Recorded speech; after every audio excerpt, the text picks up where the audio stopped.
Baked with love. Leslie had always been drawn to the comforting world of baking. For a girl just 20 years old, it was a simple yet powerful escape. The soft hum of the oven, the scent of vanilla and sugar wafting through the air, the smoothness of frosting as it glided over the cake. Everything about baking made her feel at peace. But it wasn't just the joy of the process that fueled her passion. It was the way it allowed her to share love and warmth with others.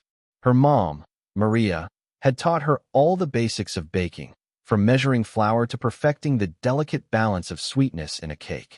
Leslie had never been one to ask for attention, but she didn't mind when her neighbors or friends asked her to make cakes for special occasions. She always made them with a smile, and her cakes had become a regular treat at birthdays, family gatherings, and even the occasional just because celebration. With the help of her mom, she had even started selling her cakes to friends and neighbors, the little bakery at home turning into a modest success. Still, Leslie didn't see herself as a businesswoman. She was simply someone who loved to bring joy through the simple pleasure of a well-baked cake. One crisp autumn morning, Leslie found herself standing in front of her high school, a delicate chocolate cake carefully packed in a box under her arm. She had baked it that morning with extra care, knowing it would be a special treat for her old English teacher, Mrs. Jensen. Leslie hadn't been to the school in months, but Mrs. Jensen had invited her back to thank her for a letter she'd written to the school last year, praising the teacher's unwavering support during her senior year. Leslie was nervous, but her mom had reassured her, "You've got this, Leslie. You bake from the heart, and people will always appreciate that."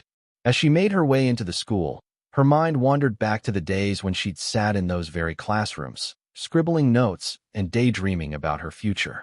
She was just about to step into the teacher's lounge when something caught her attention.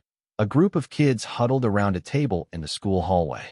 Leslie could overhear snippets of their conversation, and the sadness in their voices tugged at her heart. "I really wish we could do something for Clara," one of the girls said, her voice a little shaky. "Yeah, but we don't have enough money for a cake," another boy added. "Her birthday's next week, and we were hoping to at least make it special for her." Leslie's heart squeezed in her chest.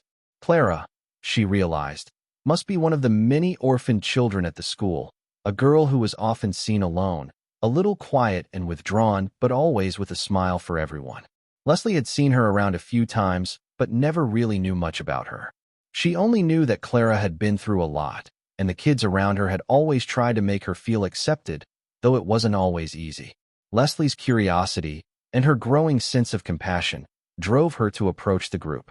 "Hey," she said softly, offering a warm smile.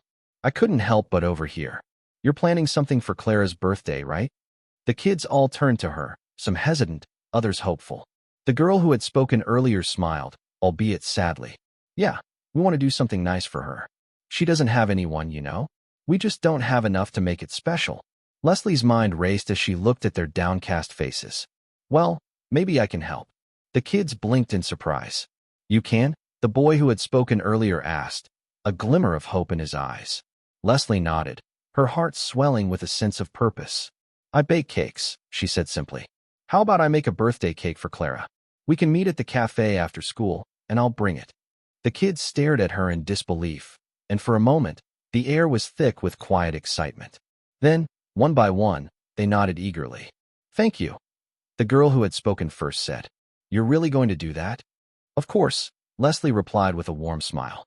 "It's the least I can do to make her feel special." With that, Leslie exchanged contact details with the group and promised to meet them at the cafe later that evening. As she walked away, the joy in the kids' faces lingered in her mind. She felt an unfamiliar excitement building inside her. She was about to do something more than bake a cake. She was about to be part of a moment that would mean the world to someone. When Leslie arrived home, she found her mom in the kitchen, washing dishes. She didn't waste any time explaining what had happened, and her mom listened attentively, her expression growing proud as Leslie described the plan. "Well, it sounds like you've got a special mission on your hands," Maria said, drying her hands and offering her daughter a wink. "Let's make this the best birthday cake Clara's ever had." And so, the two of them worked side by side in the kitchen.